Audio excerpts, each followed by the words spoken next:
Bom, hoje é o terceiro final de semana que a gente está com esse tema de feminilidade e masculinidade cristã. Na primeira semana foi o pastor Cleomárcio com a masculinidade segundo a Bíblia. A Marli veio na sequência com a feminilidade. E hoje nós ficamos, eu e Benilda, para apresentar lições práticas a respeito da masculinidade e feminilidade.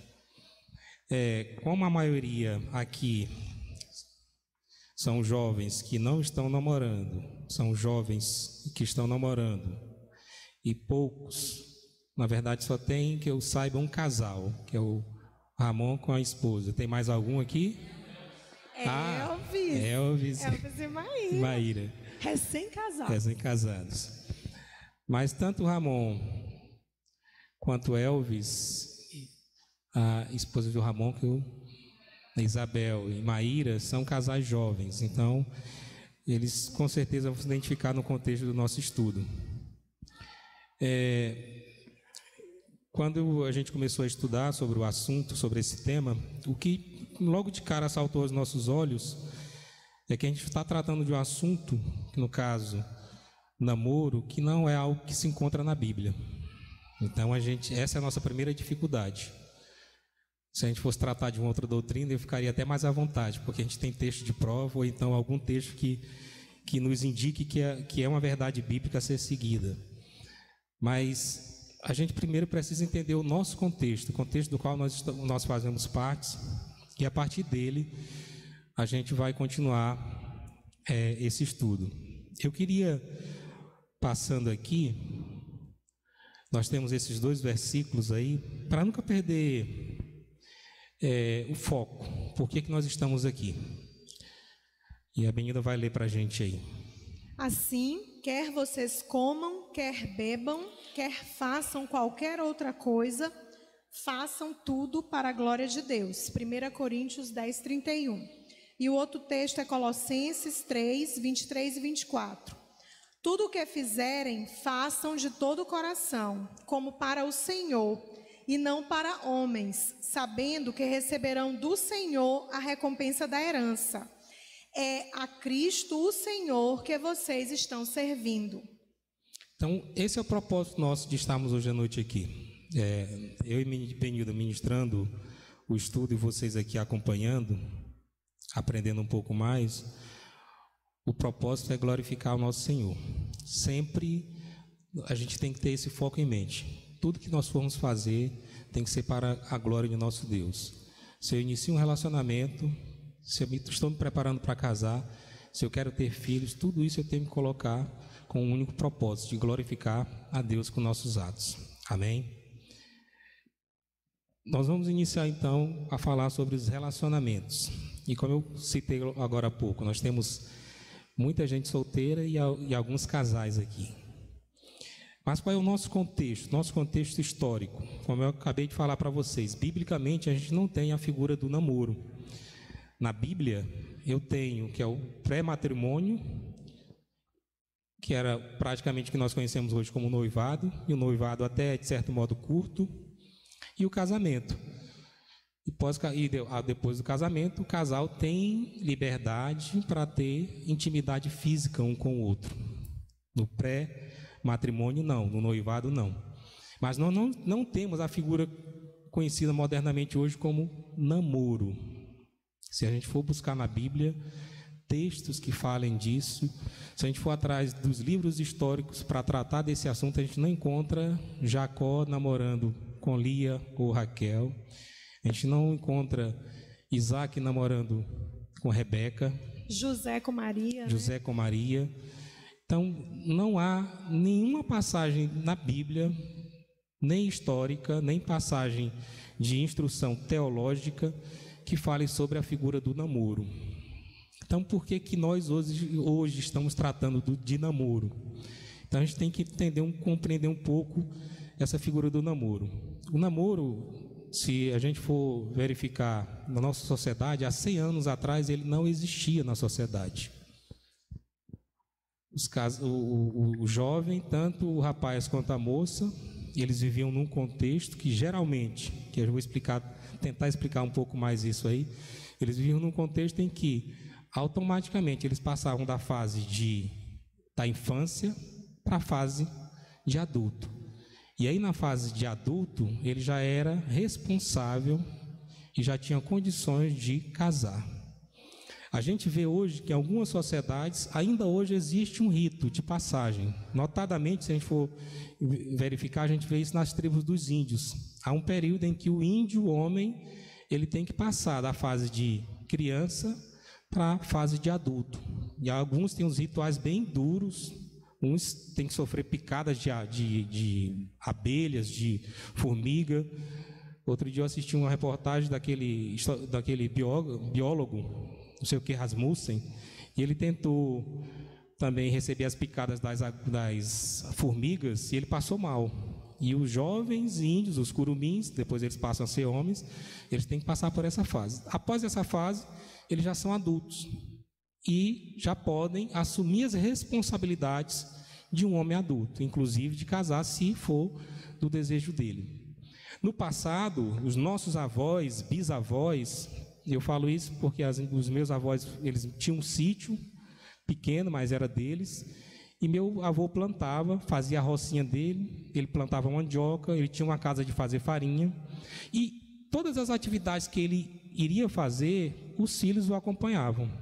Da mesma forma, a minha avó, as filhas acompanhavam minha avó nas atribuições da casa. Então, o que ocorria com aqueles jovens e com aquelas jovens? Desde cedo, eles aprendiam o que era responsabilidade. Começavam naturalmente a amadurecer ainda na infância. Então, quando chegava o momento da adolescência, eles já não eram mais adolescentes, já eram homens e mulheres, porque as meninas sabiam cuidar da casa e os homens já sabiam todas as atividades necessárias para manter uma casa. Já podiam assumir responsabilidade, ou seja, eles já poderiam casar. Mas a nossa sociedade hoje, nossa sociedade moderna, ela é diferente. Isso tem a ver com a revolução que ocorreu no passado.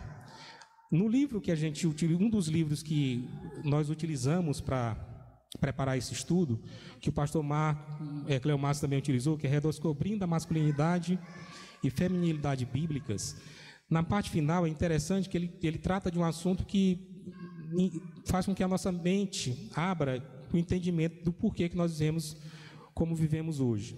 Ele diz que aproximadamente com a Revolução Industrial, a sociedade ela deixou de ser uma sociedade tradicional e passou a ser uma sociedade tecnológica. O que caracterizava a sociedade tradicional? Isso em todas as regiões do mundo. A característica principal da sociedade tradicional é que ela era uma sociedade que uma família, não somente a célula de pai, mãe e filhos, mas também parentes próximos, mantinha uma comunidade em que a economia era mantida por essa comunidade. Existiam carpinteiros, e os filhos aprendiam a carpintaria desde cedo com o pai, existiam os mestres em várias áreas, e os filhos iam crescendo e aprendendo os afazeres com os pais.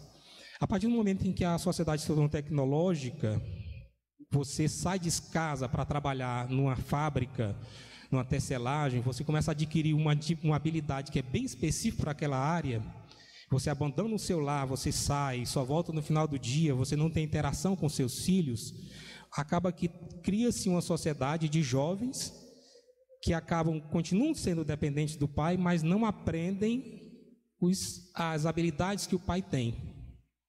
E é o que nós conhecemos hoje como adolescente. O adolescente, ele está na casa dos pais, já chegou à maturidade, seu corpo já é maduro como adulto, mas ele não tem as responsabilidades de um adulto. Infelizmente, a sua mente é imatura. E, infelizmente, com o passar dos anos, essa adolescência ela vai se prolongando. Hoje nós temos adolescentes com 20 anos, 25 anos, adolescentes com 30 anos, adolescentes com 40 anos de idade. Jovens, homens e mulheres que vivem na casa dos pais, começaram a estudar, mas não aprenderam, na verdade, nenhum ofício e ficam eternamente dependentes de seus pais. Não, e às vezes aprendem o ofício, começam a trabalhar, mas é muito cômodo estar na casa dos pais. O dinheiro, né, o salário dele vai ser para aquilo que ele acha que é prioridade, viajar ou fazer as coisas egoístas dele. Às vezes ele não ajuda no orçamento da família. O salário dele é para ele. Isso é muito, muito presente hoje. E aí, com essa transformação da sociedade, eu tenho jovens, homens e mulheres, durante muito tempo na casa dos pais. E aí, dos últimos 100 anos para cá, primeiramente pela influência de livros, e depois pela mídia, a mídia audiovisual e hoje principalmente a digital, instituiu-se a figura do namoro. Antigamente, o jovem já estava preparado desde cedo, estabelecia uma relação com uma jovem, um pré-matrimônio e na sequência casava. Hoje não, porque ele não quer ter uma responsabilidade, assumir um papel de responsabilidade, vem a figura do namoro. Então, casais começam a namorar cedo, mas não têm a responsabilidade necessária para casar e se estendem com esse namoro. E acontece que pesquisas mostram que no meio evangélico, ou no meio dito cristão, a maioria dos casais hoje estão casando depois do 5º namoro. Então, você tem uma interação com 4 pessoas diferentes antes de ficar com a pessoa com quem você vai casar. Infelizmente, no seio evangélico, antes de você chegar lá para o casamento, você já conheceu sexualmente outra pessoa. Isso aí é terrível. Eu não vou falar nem do mundo, eu falo no meio evangélico. E aí, quer queira ou quer não, quando você estiver nesse relacionamento, você vai fazer comparações, mesmo que sejam inconscientemente, você faz comparações. E isso atrapalha, isso causa dificuldades seríssimas no casamento. Então, eu até trouxe, quando eu falo dessa influência audiovisual, eu trouxe aqui 2 músicas, letras de músicas, década de 80. Fazem parte do meu contexto. Eu não sei quais as que vocês mais jovens ouvem hoje. Bombou. Sucesso nas paradas. Quando eu era menino, e quando eu digo assim menino, eu era, no linguajar de hoje, pré-adolescente. Minhas irmãs eram adolescentes, minhas 2 irmãs mais velhas. E tinha uma prima mais ou menos da idade dela. E na década de 80 explodiu um grupo que vocês com certeza vão se lembrar aqui, que era o grupo Menudo. Quem conhece? Menudo, quem já ouviu falar? Vocês devem ter ouvido falar desse grupo aí. Então, explodiu isso na década de 80. Então, na época tinha o Silvio Santos, que apresentou esse grupo no Brasil, e eles explodiram nas paradas de sucesso. Nem tanto os homens, mas principalmente as mulheres, elas são tentadas pelo que elas ouvem. E eu trouxe aqui a letra da música que foi bastante sucesso no grupo dos Menudos, Não Se Reprima. Não se reprima. E tinha aquele embalo todo, aquela coreografia que eu não vou fazer aqui para não passar vergonha. E vejam só a letra, como ela é instigante. Preste atenção, gente. Canta, dança sem parar, sobe e desce como quiser, sonha, vive como eu, pula, grita, oh. Não segure muito os teus instintos. Vejam só, pessoal, isso aqui era um grupo que fazia sucesso no meio de adolescentes. Não segure os teus instintos, porque isso não é natural. Saia do sério, fala alto, dá um grito forte, quanto queira gritar, é saudável e relaxante, recupera e faz bem a cabeça. Por isso canta, dança, grita, oh. Vai em frente, entra numa boa, porque a vida é uma festa. Não controle, não domine, não modere, tudo isso faz muito mal. Deixe que a mente se relaxe, faça o que mandar o coração, por isso canta, dança, grita, oh. Não se reprima, não se reprime, e aí vem um refrão mundialmente conhecido. Canta, dança sem parar, sobe e desce como quiser, sonha, vive como eu, pula, grita. Chega de fugir, de se esconder e de deixar a vida para depois. Não persiste mais, se o mundo gira, o tempo corre, nada vai te esperar. Entra de cabeça nos seus sonhos, só assim você vai ser feliz. Por isso canta, dança, grita e por aí vai. Isso aqui era ensinado para adolescentes, para meninas e meninos, principalmente meninas. Os meninos iam para as festas para verem as meninas, e as meninas ouvindo essa música abriam seu coração. Eu peguei outro grupo aqui também da década de 80, já chegando na década de 90, New Kids on the Block. Quem conhece esse grupo aí?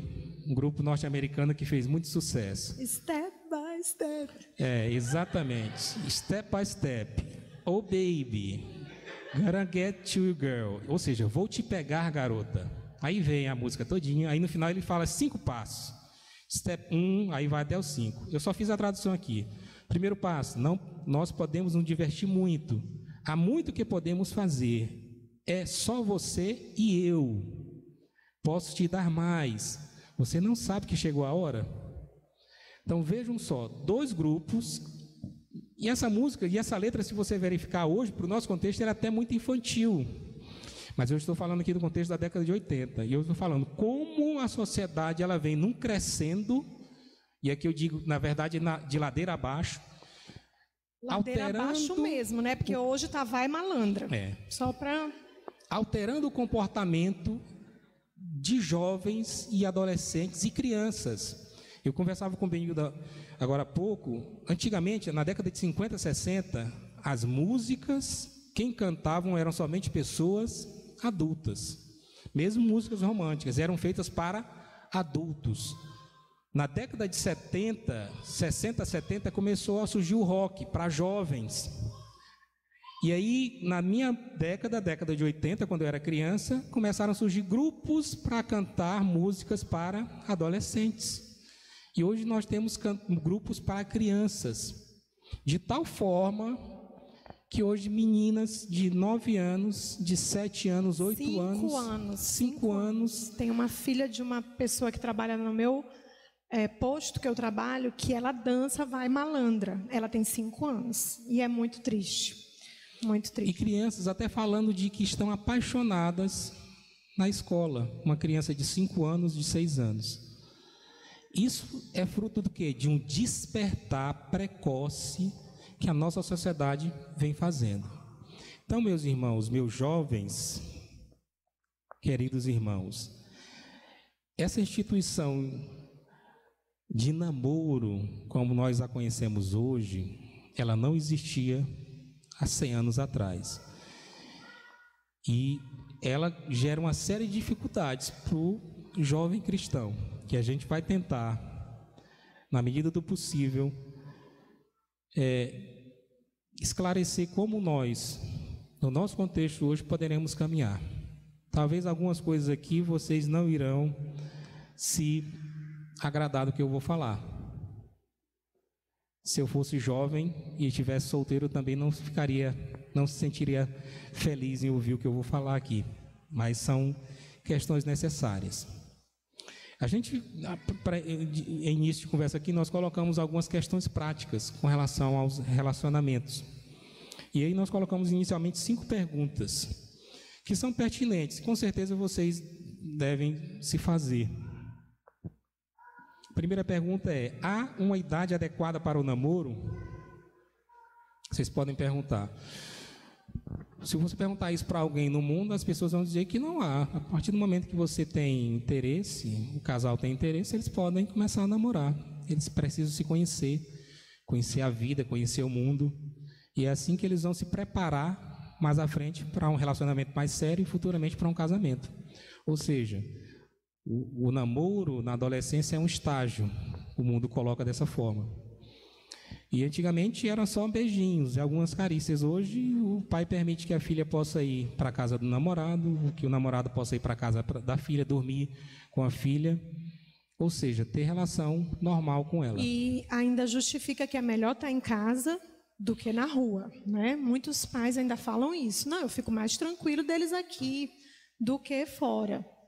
São as desculpas racionalistas que as pessoas costumam dar. Então, qual seria a nossa resposta? Há uma idade adequada para o namoro?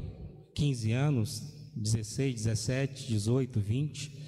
A minha resposta é não. Não há uma idade fixa que você vai ter que namorar. Agora, o que há é uma maturidade adequada. Aí sim. Nesse ponto entra o que é necessário para o homem, que o pastor Cleomácio falou há 2 semanas atrás. Ou seja, ele já tem que ter definido a sua masculinidade, ele já tem que poder liderar espiritualmente a sua parceira, ele também tem que poder prover segurança para ela. E essa segurança aqui não é o cara tem que ser musculoso, fortão, que nem sempre ele vai ter. Mas essa segurança aqui, prover segurança, ele está disposto a, se possível, morrer por ela. Porque a Bíblia fala que os maridos devem morrer pelas suas esposas. Se você está namorando com a garota, o correto é que você já pense nela como sua futura esposa. Não pense nela como, eu vou namorar com essa aqui, porque eu estou naquele meio estágio ainda, depois eu vou ficar com outra e com outra, até eu estiver completamente preparado. Não. Então, você tem que prover segurança para ela. E, por último, você também tem que prover segurança financeira para ela. Então, são esses 3 pontos. Prover liderança espiritual. Você tem que desejar, não é somente ter conhecimento. Eu tenho conhecimento teológico bom, eu conheço a Bíblia e tal. Não, você tem que desejar liderar espiritualmente a sua namorada. Você tem que prover segurança para ela, a tal ponto que você possa morrer por ela. E também prover segurança financeira. Paul Washer, que a gente pegou alguns insights com ele, ele é mais radical. Ele disse: se você tem um carro e quem paga o seguro de seu carro é seu pai, você não tem condições de namorar com seu namorado. Porque você não tem como prover segurança financeira para ela. Por isso que não é fácil quando a gente trata desse assunto. Eu acho que começou a ficar desconfortável para alguns de vocês aqui. Então, maturidade. E essa maturidade para o homem requer liderança, provimento e proteção. E para a mulher, ela também, como Marli falou a semana passada, ela tem que ter a feminilidade bíblica. Ela tem que estar disposta a afirmar, a receber e a incentivar essas características no seu namorado, de proteção, liderança e conforto financeiro. E mais, ela tem que ter aquele desejo de ter uma submissão ao seu namorado. Então, maturidade para o rapaz, maturidade para a moça é o que já foi tratado em masculinidade e feminilidade, sadia, há 2 semanas atrás. Se vocês concordaram com o que falou o pastor Cleomárcio e com o que falou a Marli, vocês têm que concordar com o que eu estou falando aqui agora. Não é fácil, mas volto a dizer, nós fazemos parte de um contexto distorcido de comunidade. Há 100, 150 anos atrás não existia o que vocês conhecem como namoro. Era noivado e casamento e ponto final. Na verdade, a sociedade se transformou tanto que nem esse culto aqui, um culto de jovens, existia há 100 anos atrás nas igrejas. Porque não existiam jovens nas igrejas, existiam crianças e adultos. Não existia uma escola bíblica separada com a escola bíblica dos pré-adolescentes, dos adolescentes, dos jovens, dos casados e dos anciãos. Era uma escola para todos. Nós acabamos sendo moldados pela realidade que acaba nos cercando. Nós cristãos. Quando, na verdade, a gente precisa ter um olhar mais crítico daquilo que nos cerca, se de fato a gente tem que se conduzir como o mundo aí fora se conduz. Aí nós podemos ir lá em Cantares, capítulo 8, versículo 4, a respeito do tempo certo de namoro. Conjuro-vos, ó filhas de Jerusalém, que não acordeis, nem desperteis o amor, até que este o queira. Quando o jovem e a jovem sentem já no desejo de estabelecer um relacionamento, eles têm que começar a pensar nesses pontos. Será se eu tenho essas prerrogativas, essas características? Se eu não tenho, eu tenho que correr e me preparar para elas. A segunda pergunta é: ao iniciar um namoro, devo considerar o propósito do casamento ou apenas um namoro como uma fase da vida? De certo modo, eu até acabei de respondendo já isso aqui. O namoro ele não deve ser recreacional. Ele não deve ser algo só para curtição. Benildo usou um termo aqui. É o crush. Eu não conhecia, mas e vocês devem... Ou seja, ele deve ser firmado num compromisso com o objetivo do casamento. Portanto, o homem, para namorar, deve ser capaz de assumir responsabilidades, liderar espiritualmente a mulher, proporcionar proteção, segurança e, finalmente, prover sustento financeiro para ela seu lar e já pensar também nos filhos. Então, o namoro, ele não é uma brincadeira, porque a intimidade que hoje os casais têm no namoro, há 100 anos atrás, só os casados tinham. Essa é a grande realidade. É como uma criança que quer o bom e do melhor da vida adulta, quer o playground da vida adulta, mas não quer a responsabilidade da vida adulta. Prover, sustentar, manter. Quer o bem bom, mas não quer pagar o preço pelo bem bom. É isso que o namoro hoje representa.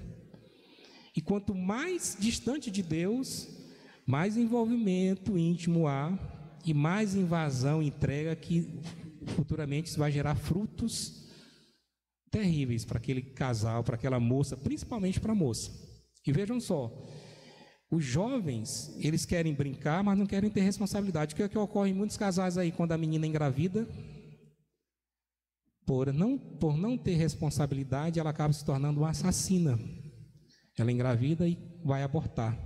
E vejam como a espiral descendente é terrível.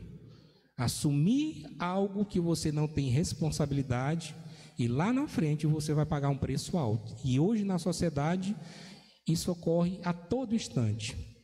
Dizem estatísticas, eu não me recordo aqui de cabeça, mas só por alto, parece que nos Estados Unidos são mais de 300 mil abortos por ano. Então, o que é que mais mata nos Estados Unidos? Não é atropelamento, não é doença de câncer, não é erro médico, não é arma de fogo. São mulheres colocando seus filhos para fora. É o aborto que mais mata. Por conta de quê? De um padrão de comportamento distorcido, errado, pernicioso, e como Paul Washer fala, demoníaco. E a gente acaba entrando nessa espiral normalmente sem se dar conta disso. Terceira pergunta. Preciso ter independência financeira? Nós já comentamos também sobre isso. Sim, o relacionamento no namoro leva necessariamente a responsabilidade. Não adianta querer entrar no relacionamento pensando somente na parte recreacional. Não adianta querer somente a parte prazerosa, o ser homem sem assumir as responsabilidades de homem. De igual modo, a mulher não pode aceitar que um rapaz a tenha sem que ele tenha responsabilidade por ela. Uma moça não pode se entregar para um rapaz que não tem responsabilidade nenhuma com ela. Logo ali à frente ele vai deixá-la e assumir um relacionamento com outra. Então, isso é importantíssimo. E aí, se eu não tenho hoje, eu já estou namorando. E agora, Roberto? Eu devo assumir que a partir de agora, se Deus está falando isso ao meu coração, e se eu reconheço que isso é uma verdade, eu devo procurar, buscar, me preparar para manter financeiramente a minha namorada e minha futura esposa. Não pense na minha namorada, pense na minha futura esposa. Amém, irmãos? Quarta pergunta, vida piedosa versus atributos físicos. Não é nem uma pergunta, é uma colocação. Mais do que atributos físicos, é importante que o casal observe a vida piedosa e o conhecimento de Cristo que o parceiro possui. Aqui a gente não considera namoro com não cristãos, né? A gente já parte do ponto que os dois são cristãos. Então a gente nem vai para esse âmbito aí, mas o meu namorado não é cristão ou vice-versa. Isso vai mostrar para você se a pessoa com quem você está querendo relacionar-se coloca Cristo em primeiro lugar. Isso é importantíssimo. A Benilda já falou isso em outras ocasiões, até para as meninas. Se o meu futuro esposo não ama mais a Cristo do que a mim, ele não é digno de mim. Se ele me ama mais do que ama a Cristo, ele não é digno de mim, porque quem vai nos unir eternamente, enquanto nós vivermos, vai ser Cristo. Não vai ser o amor que ele tem pelos meus atributos físicos, porque esses acabam degenerando. Então tem que ser um homem temente a Deus, tem que ser uma mulher temente a Deus. Eles têm que ter um amor a Cristo maior do que eles têm por mim. E assim, uma observação que cabe também colocar, porque às vezes, Benilda, mas ele não é cristão, mas ele é um bom rapaz, ou então vice-versa, ela não é cristã, mas é uma boa moça e tal, e tem vários atributos, qualidades, mas consequências na vida conjugal de você, né, casar com um não cristão são assim evidentes. Então a gente conhece pessoas que, né, são cristãs e que têm um esposo ou uma esposa não crente e sofre muito. A educação dos filhos e outras questões sérias entram em conflito. Porque, né, claro que ela vai ter que orar, ele vai ter que orar, e Deus vai, na medida do possível, agir com misericórdia. Né? Nós temos exemplos, até na nossa família, de pessoas que casaram com descrentes. Perguntassem para ela hoje, lá atrás, você casaria com seu atual esposo? Não. Pelo fato dele não ser crente, porque ela acabou vendo o que ocorreu durante todo esse período. É claro que hoje, você gostaria de separar seu marido? De forma nenhuma. Eu fiz um compromisso com ele sério, tenho filhos com ele e tal, o amo, mas se eu tivesse que voltar no tempo, eu não casaria com ele, pelo simples fato dele não ser evangélico, não amar a Deus, porque ela sofreu e sofre consequências até hoje por conta disso. Então, não façam algo que lá na frente vocês vão querer voltar no passado, porque o passado não volta mais. Desde já, busquem um homem e uma mulher de Deus para que vocês possam ter um relacionamento sério com ele e com ela. Aí a gente colocou o último ponto aí, o quinto é adolescência e maturidade. Novamente, adolescência é algo novo na nossa sociedade, em virtude daquilo que eu coloquei para vocês. Nossa sociedade ela era uma sociedade tradicionalista e passou a ser uma sociedade tecnológica, e isso mudou o comportamento das famílias.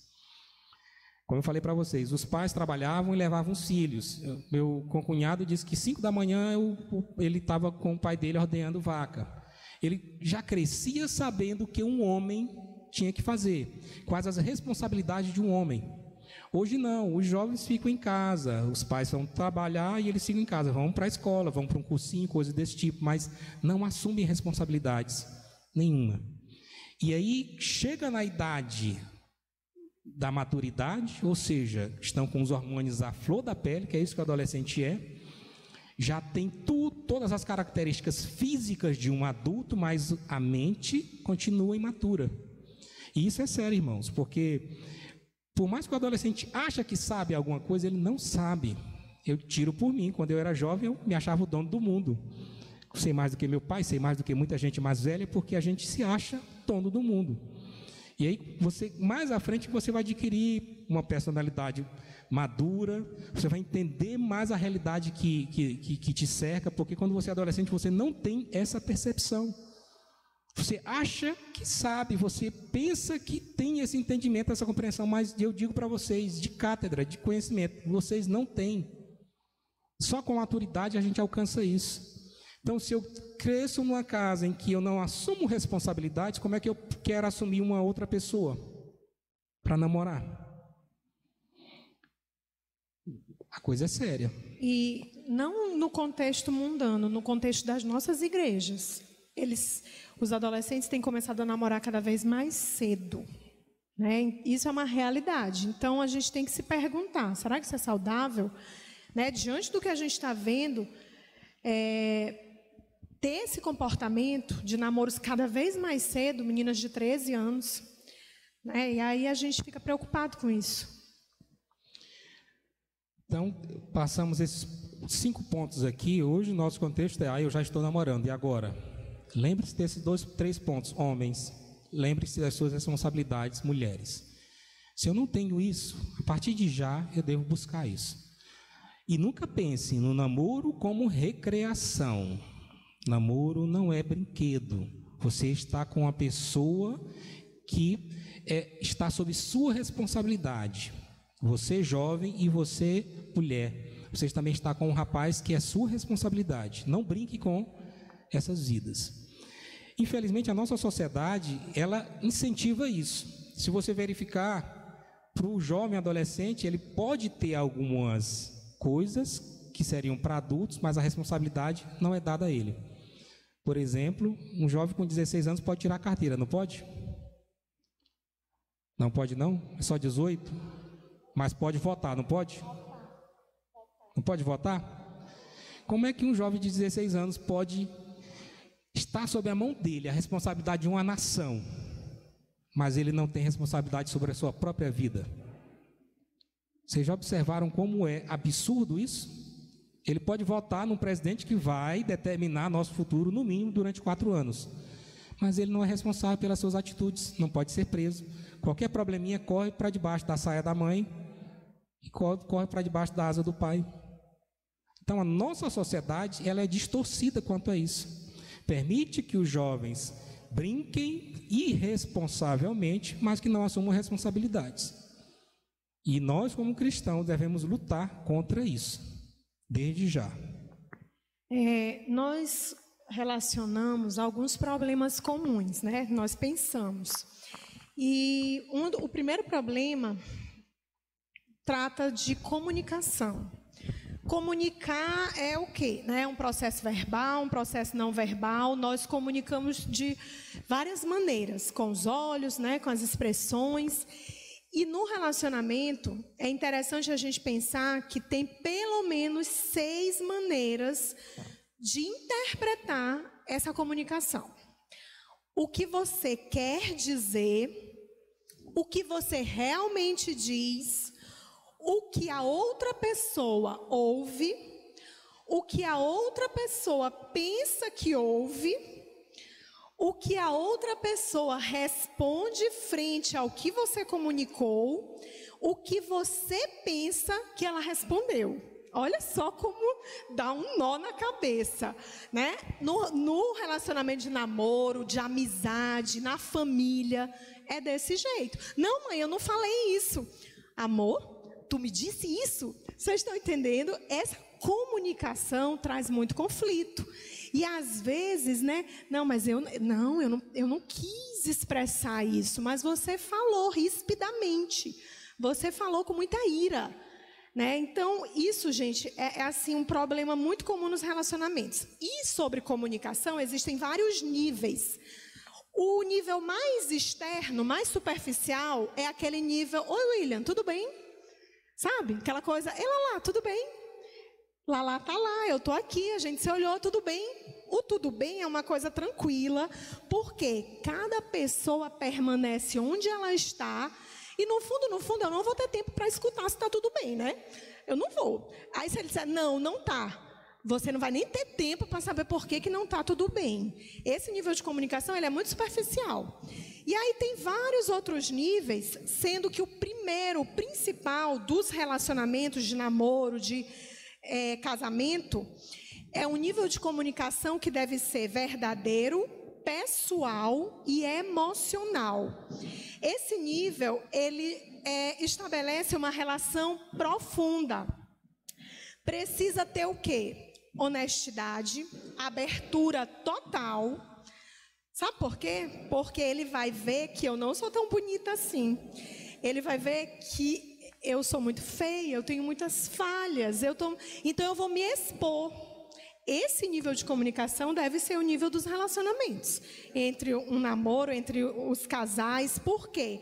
Porque você vai correr o risco de ser rejeitado, porque ele vai te conhecer intimamente.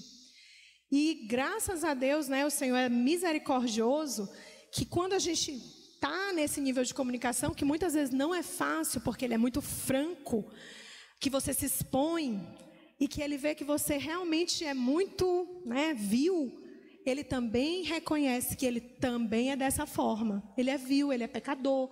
E aí a graça vem e alcança a nossa vida enquanto casal. Então, desde o namoro, a gente tem que começar a desenvolver mesmo uma conversa franca. Não vai ser tão bonito assim. E isso é difícil inicialmente, porque quando você começa um relacionamento, o rapaz ou a moça que estão apaixonados, eles querem sempre expor para o parceiro a sua melhor parte, e esconder aquilo que é feio. Mas, irmãos, a gente não vai esconder isso no casamento, porque você não consegue. Então, se crises vão surgir quando você se expor, é melhor que elas surjam o mais rápido possível, para que você e ela não sofram depois. Ah, foi com você que eu casei? Quer dizer que você era assim o tempo todo? E não pensem que os conflitos deixarão de existir porque casou. Pelo contrário, quando casa, os conflitos que estavam latentes no namoro, eles todos vêm à tona depois no casamento. Então, se exponha, biblicamente se exponha, fale a verdade. Porque assim você cresce espiritualmente, amadurece junto com a sua namorada. Isso é um sinal, tanto para o homem quanto para a mulher, de maturidade, de que de fato eles querem algo sério no seu relacionamento. E nós colocamos algumas dicas dentro do assunto de comunicação, porque tem muita coisa que a gente tem que dar uma enxugada por causa do nosso tempo. Mas assim, algumas dicas simples e que são bíblicas, está lá nos textos, né? Ser um bom ouvinte. Isso parece ser tão batido, mas a gente tem uma necessidade de falar mais, mas a gente tem que ouvir mais. Né? Ser um bom ouvinte. Lá em Tiago 1,19 fala a respeito disso, né? Que a gente tem que ouvir mais, a gente tem que ter mais prudência no falar. Não seja precipitado em responder. Provérbios 18:13 fala sobre isso, que a gente tem que ter calma, não logo, né, às vezes a gente está num conflito, e já vai falando igual uma metralhadora. Vamos ouvir toda a parte, depois vamos pensar e depois a gente fala. A gente responde mesmo com...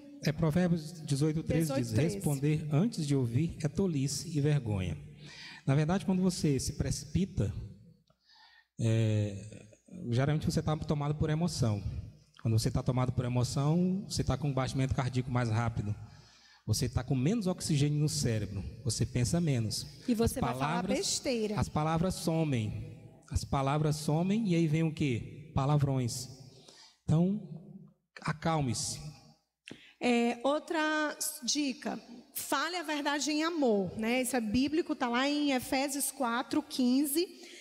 Mas, seguindo a verdade em amor, cresçamos em tudo naquele que é a cabeça, Cristo. E 25, por isso, deixando a mentira, fale cada um a verdade com o seu próximo, porque somos membros uns dos outros. Uma observação aqui é que essa falar, né, a verdade em amor, é também como falar essa verdade. Não é aquela coisa de, eu falo mesmo. Eu sou positivo. Você não é falar destruindo a pessoa. É falar considerando, né, a pessoa em amor. Isso é muito importante. Não se envolva em rixas. Toda amargura, cólera, ira, gritaria, blasfêmia sejam eliminadas do meio de vós, bem como toda maldade. O que puder, o que depender de nós, a gente precisa se afastar daquela... Né, e não incitar, inflamar. Não responda com raiva, também está dentro desse contexto. E não use o silêncio para frustrar o parceiro. Aqui novamente falar a verdade em amor. E isso acontece muito com os homens, viu, rapazes? As mulheres são sempre mais comunicativas e expressam mais sentimentos. E uma forma de... deixar, de certo modo, é até uma forma de vingança que nós homens costumamos fazer nos relacionamentos, é ficar em silêncio quando a gente está chateado. E nós sabemos o quanto isso é difícil para nós mulheres, né? Então, ficar calado, ficar amuado é sinal de quê? De imaturidade, sinal de que você não está preparado para um relacionamento. Então, haja biblicamente, fale a verdade em amor. Evite aborrecer o seu companheiro, né? Está lá em Provérbios 21:19. Melhor é morar numa terra deserta do que com a mulher rixosa e iracunda. Olha só, melhor é morar numa terra deserta, gente. Uma mulher iracunda, reclamona, zangada, 24 horas de mau humor, né? Rixosa, quem é que aguenta, né? E vice-versa, porque tem homem também que... Então isso, né, a gente tem que evitar. Por exemplo, casais que trabalham, quando se tem um relacionamento desse tipo, eles demoram um tempo, o máximo que pode no serviço para não encontrar com a mulher ou encontrar com o marido. Infelizmente, né? Aquela coisa, eita, vou ter que voltar para casa. Isso é triste. Olha, e a gente está falando do nosso contexto cristão. Não é coisa que não acontece. Não culpe ou critique seu companheiro. Isso é muito cruel. Pulei? Pulou, é quando estiver errado.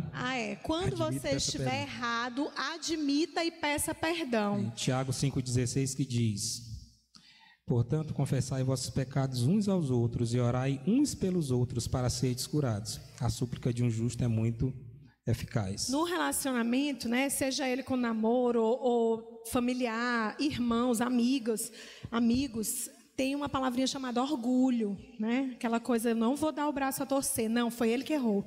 Não, foi ele que pisou na bola. Foi ele que... E assim, irmãos, é perda de tempo, né? A gente precisa se humilhar, a gente precisa reconhecer. E nós mulheres, no relacionamento, às vezes o quê? A gente tem que ser mais flexível e ter mais sensibilidade nesse sentido. Porque às vezes o homem, ele tem aquela coisa... né? O homem, não. E é falta de sabedoria. O casal realmente precisa se humilhar, reconhecer aquele erro e pedir perdão. Comunique quando você perdoar alguém. Colossenses 3,13 que diz: suportando e perdoando uns aos outros, se alguém tiver alguma queixa contra o outro, assim como o Senhor vos perdoou, também perdoai. E é importante você falar. Eu perdoei, mas a gente precisa falar, não jogar na cara, não acusar. E tem um outro tópico que é só sobre perdão, que é uma dificuldade que nós temos, né? Porque tem, assim, várias situações e a gente fica com aquela martelando e não libera. E isso é complicado, a gente precisa tratar. Não culpe ou critique seu companheiro. Romanos 14:13 que diz: portanto, não nos julguemos mais uns aos outros. Pelo contrário, tende como propósito não pôr pedra de tropeço ou obstáculo diante de vosso irmão. Pois é, e essa culpa aí é aquela coisa da justiça própria, né? Eu sou melhor. Eu não vou fazer isso. E lá com a mulher que caiu em adultério, que estava a multidão, Jesus falou o quê? Atire a primeira pedra quem não tiver pecado. E dos mais velhos, né, até os mais moços, os primeiros a sair foram os mais velhos. Então a gente tem que entender que nós também podemos cair naquela mesma situação e não achar que somos melhores por causa daquele pecado, que mas eu não fiz isso, eu não cometi. A gente tem que agir com misericórdia. E o último tópico também está relacionado a isso. Procure entender a opinião do seu companheiro e coloque-se na situação, que na verdade se compadecer. Isso serve tanto nos relacionamentos comuns e principalmente com relação ao cônjuge. Efésios 4:2 diz: procurando com toda humildade, mansidão, com paciência, suportando-vos uns aos outros em amor. Irmãos, não há ninguém santo no sentido de que ninguém peca aqui. Todos nós pecamos em muitas coisas, como diz a palavra de Deus. Então, nós devemos ter compaixão pelas falhas dos outros, não aceitar a falha, mas também não apontar o dedo como se a gente fosse perfeito. Como cristão, a gente tem que se compadecer, olhar por nós mesmos, falar em amor. E tudo isso no relacionamento é importantíssimo. Relacionamento sem comunicação é uma criança que não é alimentada. Ela vai morrer, ela vai definhar e vai morrer. Um relacionamento que não há comunicação entre o casal, ele morre. Ele pode até durar até o casamento, mas depois ele morre. Um relacionamento em que a pessoa que fica chateada não pede perdão ou não mostra por que se está chateada com outro, espera passar um tempo para passar a raiva, é antibíblico. Conheço um casal que agia dessa forma. Brigava, ficava emburrado um com o outro, casal cristão. Ficava emburrado um com o outro e depois de uma semana voltava a ter um relacionamento normal, relacionamento sexual, saíam rindo para cima e para baixo, mas na próxima crise novamente passava um tempinho emburrado até novamente passar a raiva e assim continuou. Não tratavam aquele problema. Nunca tratava o problema, não havia uma comunicação séria, bíblica no relacionamento. O que é que ocorreu com esse relacionamento? Separou. Não há como sobreviver. vamos seguindo em frente. Falando um pouco sobre conflitos, né? Continuando, né? Porque comunicação já é um conflito, a falta de comunicação. Escolha a melhor hora para conversar, né? Algumas dicas. Só que antes de falar sobre essas dicas, o conflito, por que ele existe, né? Além do fato de que nós somos pecadores. Mas é porque realmente a relação, né, traz conflito, gera conflito. As cabeças são diferentes, as opiniões são, por mais que nós tenhamos hobbies gostamos de fazer coisas juntos e tenhamos os gostos parecidos, mas vão haver conflitos. Então, assim, irmãos, se nós não estivermos em Cristo, num relacionamento firme no Senhor, eles vão ser maiores. Os conflitos vão se exacerbar. Provérbios 15, 23 fala: o homem se alegra em dar resposta adequada, e a palavra ao seu tempo, quão boa é. Então, é agradável quando você fala e aquilo é correto, é justo. E a hora também é adequada. Isso é importante, porque mesmo que você tenha razão, a pessoa errou com você está cheio de razão em confrontá-la, falar do erro dela, mas há um momento adequado para falar. É como também um casal em que o marido está acabando de chegar do serviço, está cansado, e a esposa pega e joga todos os problemas do dia na conta dele. Então, ela não está sendo sábia no relacionamento dela. Da mesma forma que o casal de namorados. Existe um momento adequado para você colocar as suas demandas um para o outro. É importante identificar e definir o problema básico. Tem que ficar claro qual foi a raiz, onde foi que começou o conflito. Não dá para ser mascarado, porque isso vai só se acumulando, né, debaixo do tapete. É aquele iceberg que está com aquela pontinha lá, mas por baixo enorme. Então a gente tem que identificar. Isso. Eu não vou falar porque eu vou magoá-la. Eu não vou falar isso porque ele pode me deixar. Não pensem dessa forma. Falem a verdade, confrontem. Defina as áreas de concordância e discordância. Bom, aqui nós dois concordamos que realmente é assim.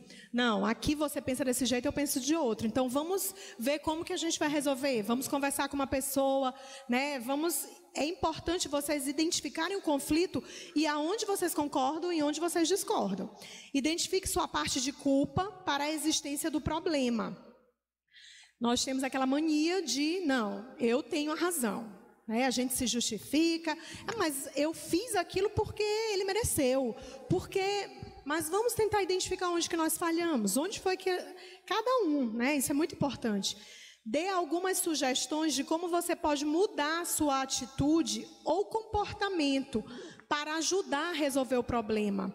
Quando eu entendo que naquele ponto eu realmente fui falha, então como é que eu posso mudar? Quais seriam algumas atitudes que eu posso ter que vai melhorar, que vai resolver? Uma situação prática. Eu e Roberto, nós tínhamos um conflito sério com o trânsito. Né? Eu ficava desesperada, a palavra é essa. Aí eu dizia, o carro, não sei o quê. E Roberto tomava aquele susto na direção. E a gente brigava muito, era um conflito sério, porque ficava uma coisa assim muito séria. E aí a gente começou a conversar sobre isso. E eu percebi que eu tinha que me controlar. Né? Eu percebi que eu tinha que calar a boca, eu tinha que ficar segurando aqui do lado do... Por mais que eu não confiasse, mas eu estava com cinto de segurança, o Senhor já tem nossa, né? Então, Senhor, se for a hora, tu que... Mas assim, irmãos, a gente precisa ter atitudes práticas. O que eu estou fazendo? Isso não o ajudava, porque ele ficava assustado e era pior. Então, assim, a gente foi trabalhando, eu fui melhorando. Ele também foi melhorando, porque ele dava cada esporro que... Aí eu ficava zangada, mas a gente foi melhorando. Então, são questões pequenas, mas que, dependendo, teve situações que a gente ficou muito zangado um com o outro e que a gente precisa tratar. Não pense que eu era barbeiro não, tá, irmãos? Um outro problema... Eu não falei isso.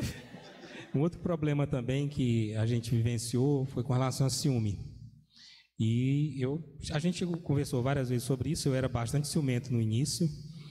E, claro, graças a Deus, Deus tratou meu coração, porque o ciúme, Isso era um conflito, ele é sério. salutar até certo nível, mas chega um momento em que ele é pernicioso, e ele mina o relacionamento.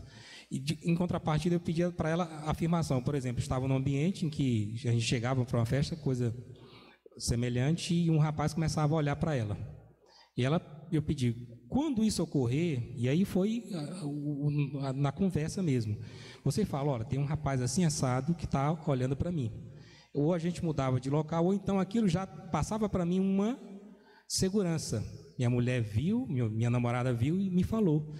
Ou seja, eu estou com o coração em paz e tranquilidade. Mesmo que aquele cara olhe até cansar os olhos, eu não vou ficar preocupado com relação a isso aí. Em contrapartida, Deus também foi tratando o meu coração com relação a isso aí. Então, orei, fiquei colocando diante de Deus a situação que não era correta e Deus tratou, tanto a ela quanto a mim, nesses aspectos. Ou seja, conversamos, colocamos nossas dificuldades e Deus vai tratando. Olha, gente, essa questão do ciúme é crítica, porque se no namoro a gente não conversar e tratar, no casamento piora. Porque aí no casamento você vai ficar enjaulada, porque eu tenho amigas evangélicas que assim, tipo, o marido é muito ciumento, e às vezes é uma situação de conflito, de falta de confiança, de falta de... E a gente precisa tratar, porque, né, ele não está 24 horas atrás dela, vigiando, controlando, não pode ser assim. Precisa confiar, precisa conversar e tratar. Orem juntos, confessando seu erro e pedindo ajuda de Deus e graça para produzir mudança na sua vida. Romanos 6,6. Eu peguei esse versículo final porque eu acho que tudo se resume a isso. Com Romanos 6,6 diz assim: pois sabemos isto, a nossa velha natureza humana foi crucificada com ele, para que o corpo, sujeito ao pecado, fosse destruído, a fim de que não sirvamos mais ao pecado. Na verdade, irmãos, tudo se resume ao eu. Eu brigo no relacionamento porque eu sou egoísta. Eu sou eu-centrado. Eu fui ofendido. Eu me senti desrespeitado. Eu gostaria de ter mais. Eu isso, eu aquilo, eu isso, eu aquilo. Quando nós sabemos que o nosso velho homem foi crucificado com Cristo, nós começamos a viver um relacionamento maduro, um relacionamento cristão com maturidade. Vamos seguir mais rapidinho. A gente vai voltar intimidade aqui. Física, né? Não, a gente vai voltar aqui antes da intimidade. É o perdão, né? Críticas e perdão. Críticas e perdão. Só rapidinho. Críticas, queridos, não é prudente, né, que a gente esteja criticando, depreciando, denigrindo a imagem do nosso cônjuge, ou do nosso namorado, ou da nossa amiga, ou de um irmão da igreja, né? Críticas construtivas no sentido de auxiliá-lo é uma coisa. Agora, ficar realmente... Isso é muito feio e não é bíblico. A gente não pode estar... A gente fala no padrão de comportamento, por exemplo, eu tinha muitos amigos não crentes e que costumeiramente falavam mal das esposas. E provavelmente mulheres não crentes também falam mal dos seus maridos. Porque ela fez isso em casa. O que ocorre no relacionamento entre dois é entre os dois. Se você tem uma dificuldade, quer tratar com alguém, isso é aconselhamento. Você vai expor para aquela pessoa a dificuldade somente para ela, não num grupo, numa roda de amigos. Se você tem esse costume, ainda quando namora, quando casar, vai continuar. E assim, as fraquezas, as falhas, né, os pontos que o parceiro precisa ser ajudado. Essas falhas não são só minhas. Ele, que é o meu namorado, o meu companheiro, ele tem que assumir também. As fraquezas de minha mulher, possa me ajudar. As fraquezas de minha mulher dizem respeito a mim, porque eu tenho responsabilidade sobre ela. Eu não devo expô-la para ninguém. E nem comparar também. Não é sábio que ele ou ela fique comparando com o outro, né? Isso não é bíblico, não é prudente. Sobre o perdão, nós já tratamos aqui em várias passagens, que é algo que é básico no relacionamento, tanto a comunicação quanto o perdoar e o pedir perdão. Não adianta, um relacionamento não sobrevive sem comunicação e sem perdão. E aí, nós vamos para a intimidade física, que também é um ponto muito relevante para os jovens namorados? Pois é, algumas questões práticas. Vamos lá. Local. Depois da fala de Roberto, né, do que ele falou na introdução, por que a gente pensou nesse tópico? Porque quanto mais eu com meu namorado, né, no caso aqui é namorado mesmo, estivermos em locais inadequados, né, sozinhos, e locais assim desertos, locais mais propensos, nós vamos estar a cair em pecado. Vejam só, tem local, o horário, e aí local e horário são viagens, carícias e o tempo de namoro. O Paul Washer, ele coloca uma situação bem interessante. Ele diz: imagine você se me encontrar no escritório, eu de joelhos, eu estou jejuando, eu estou orando, e você pergunta: irmão Washer, por que você está orando para quê? Com qual finalidade? Aí eu estou orando para Deus me capacitar para assaltar um banco. Aí ele: mas isso não é, Deus não vai nunca fazer isso, responder a tua oração. Aí, qual foi o contexto que ele fez, que ele falou isso aí? Foi de um jovem que chegou desesperado, chorando, porque estava para casar com a noiva, mas todas as vezes que eles estavam a sós, eles acabavam, não chegaram a ter um relacionamento sexual, mas no carro. Eles chegavam a um nível de intimidade, de carícias, em que os dois saíam defraudados. E aí a espiral era o círculo vicioso era esse. Eles saíam tristes porque se defraudaram, chegavam em casa, oravam a Deus, pediam perdão. Queriam até terminar o namoro. E isso ocorre, porque ocorreu comigo e com Benilda. Isso ocorre no relacionamento. Você fica num estado em que eu acho melhor separar. E aí, orava a Deus, pedia perdão. No próximo encontro, o círculo retomava. E aí, o que é que o Paul Washer diz? Deus nunca vai responder uma oração quando ela está no sentido errado. O que é que o jovem tinha que fazer? Efésios 6 fala que a gente tem que resistir ao diabo e ele fugirá de nós. Mas com relação às paixões carnais, o que é que diz aí em Timóteo 2:22? Fujam, né? Foge também das paixões da juventude. O que Deus fala para a gente é para a gente fugir, irmãos, né? Orar e resistir, porque a gente não vai resistir. Ou seja, a nossa carne é mais forte do que Satanás, porque Satanás eu resisto, ele corre. E a minha carne, ela me vence todas as vezes. Todas as vezes que eu for me envolver, ficar sós com a minha namorada, em um local que não estamos sendo vigiados por ninguém, nós vamos nos defraudar. Não pensem que é diferente, não tem nenhum super-humano aqui, não tem nenhum santo imaculado aqui. Isso é da natureza humana. E a Bíblia diz: fugir das paixões. Você deve lutar contra isso, porque essa espiral de defraudação prejudica o seu relacionamento com a sua parceira, com o seu parceiro. Vocês sentem até às vezes momentos, pensam em separar. Isso prejudica principalmente o seu relacionamento com Deus. Você se torna um crente apático, infelizmente, infrutífero. Nas nossas igrejas nós temos essa prática. Jovens que têm vida sexual ativa, que vivem abrasados, né? E que infelizmente, assim, estão numa decadência espiritual, Aí o jovem que não tem namorada, internet à noite, ou aqueles programas pela madrugada na TV paga, pornografia. O que é que tem que fazer? Fuja. Você não vai resistir, por mais que você ore, por mais que você jejue. Se você quer ter relacionamento e intimidade com Deus, você tem que fugir de determinadas situações. Viagens. Se a gente for parar para pensar, um casal de namorados sozinhos, viajando, os dois, é um risco muito grande, né? Ah, não, Benilda, vão ser quartos separados. Não, Benilda, não sei o que. Sim. Vamos parar para pensar. Então, gente, fujam dessas situações que vão levar, né? Porque isso é como o Roberto falou, é da nossa natureza. Então, vamos viajar? Vamos com a família, vamos com o grupo, e realmente eu vou dormir no quarto com as mulheres, Vocês entenderam, né? Precisa ter cuidado com isso. Isso é muito sério. Infelizmente, dentro das nossas igrejas, a gente está tendo essa prática de casais de namorados que estão numa lua de mel. Então, é triste isso. Paul Washer, ele coloca, inclusive, que as casas antigas nos Estados Unidos tinham um ambiente, uma sala mais ampla, mais aberta, que era a sala de estar. E ali era onde o rapaz poderia cortejar a moça. E ele disse, de vez em quando o pai de família passava com a 12 na mão para ver se estava tudo tranquilo ali.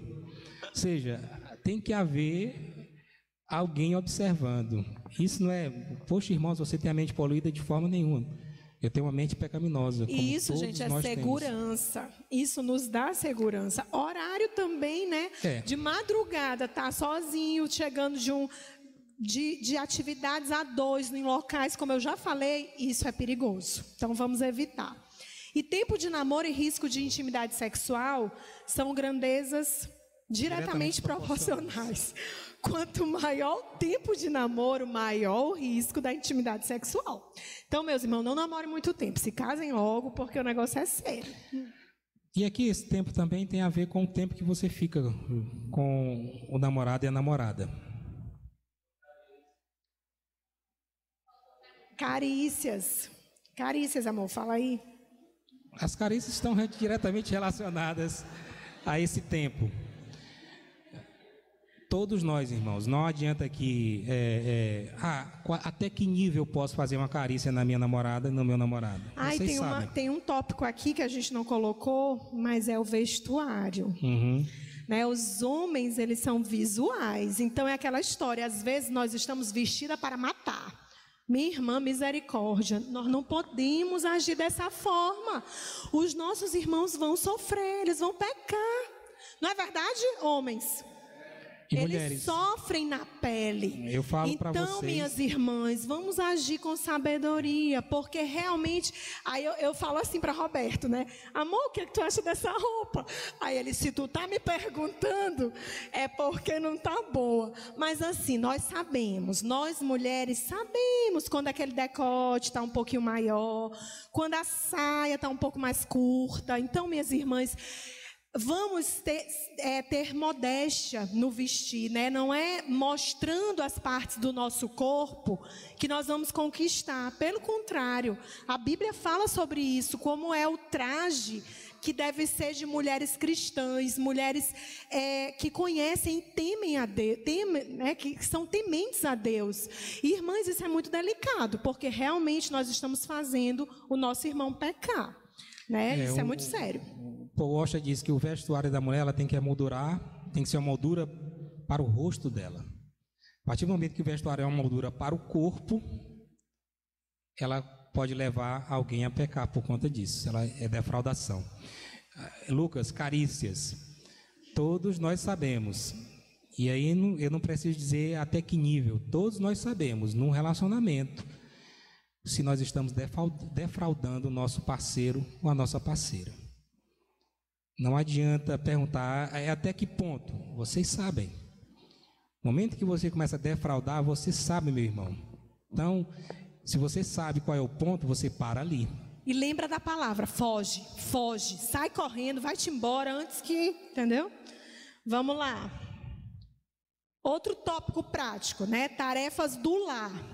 E essas tarefas do lar não é só para a vida de casados, não.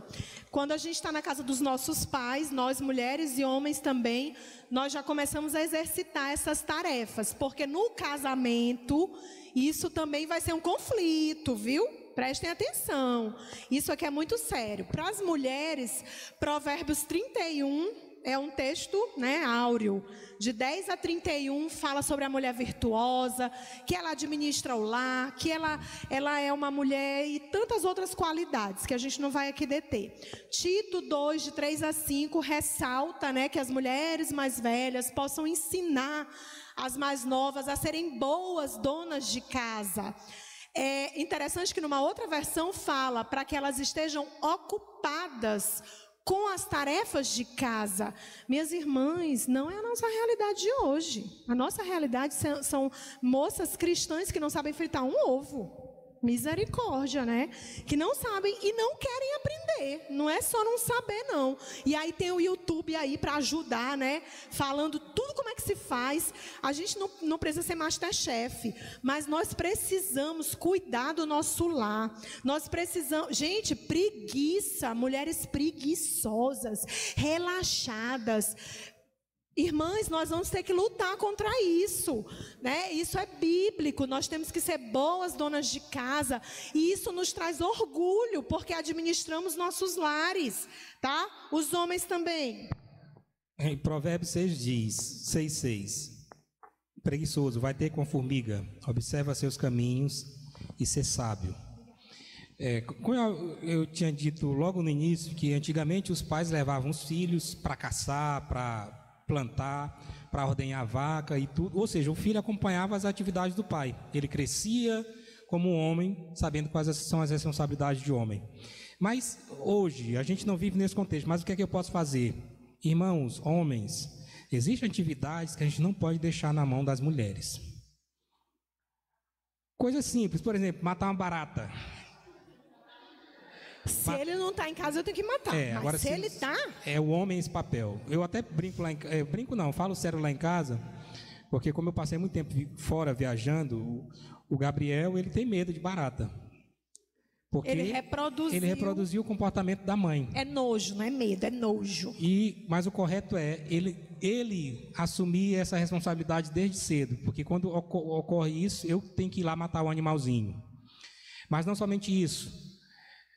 Limpar, lavar um banheiro, de vez em quando. Lavar louça. Lavar louça também. Atividades que são manuais, com ferramentas. Se tiver em casa, uma porta para consertar, um telhado para arrumar.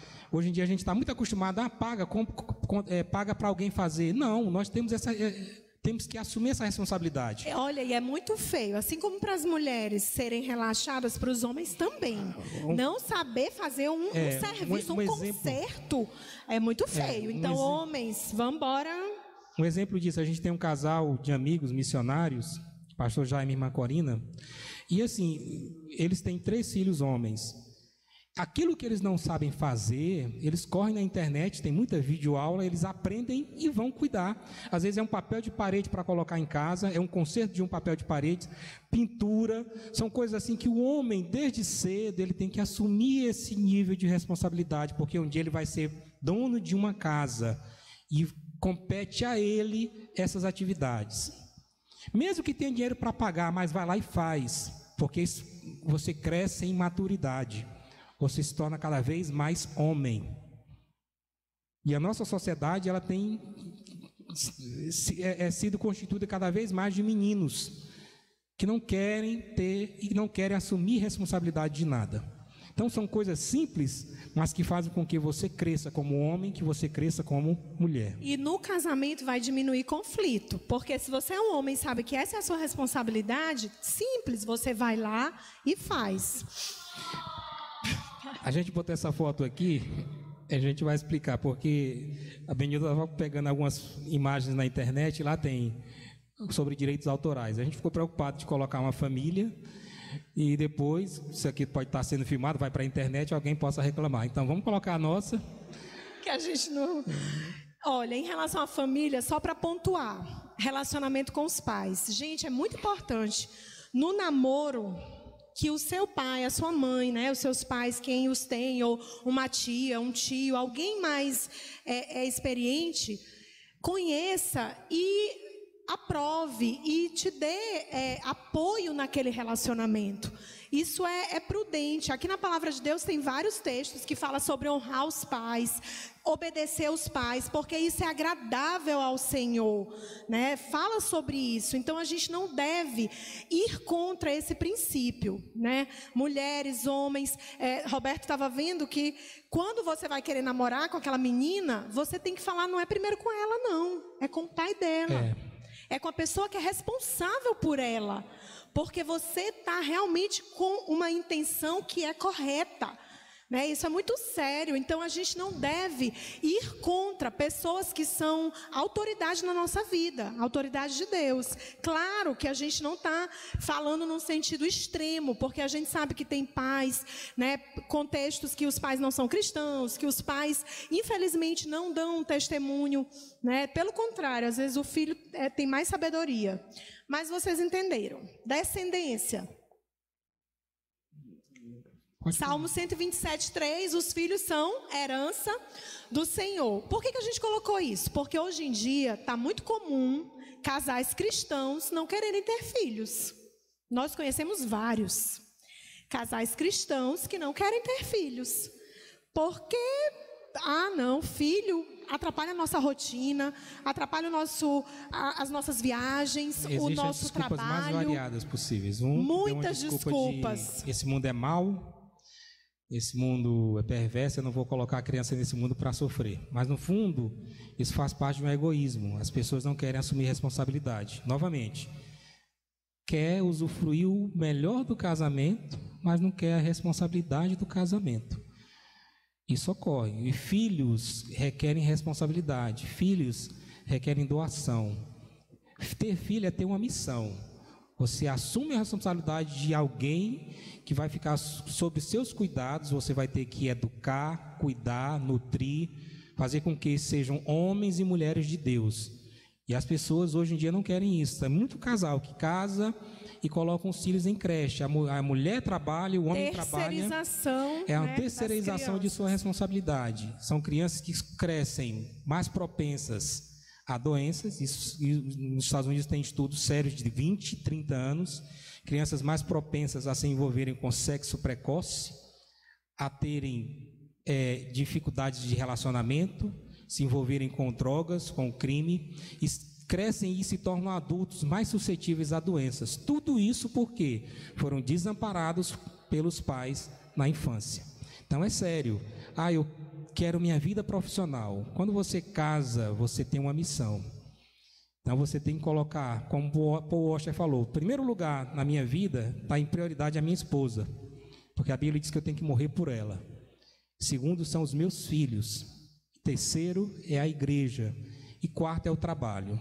Mas a nossa sociedade privilegia, aquela sociedade tecnológica privilegia primeiramente o que? O trabalho, a profissão. Você só será bem-sucedido se você tiver uma profissão. E especificamente para mulheres, o seu primeiro marido é o seu trabalho. Quem nunca ouviu isso? Não dependa financeiramente dele. Você, né, feminismo, aquela coisa toda que Marli já deve ter falado bem.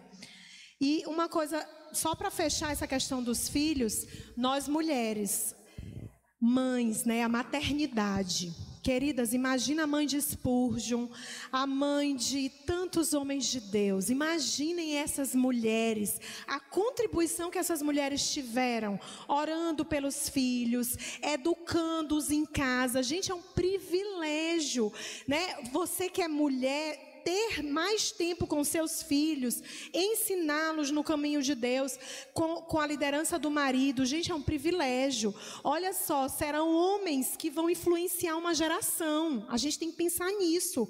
Eu tenho que pensar nos meus filhos, que eles realmente serão homens de Deus para influenciar uma geração. E é uma responsabilidade que o Senhor nos deu como mães, de estar ali junto com eles. Para fechar, a família da fé. Por que a gente colocou isso, né?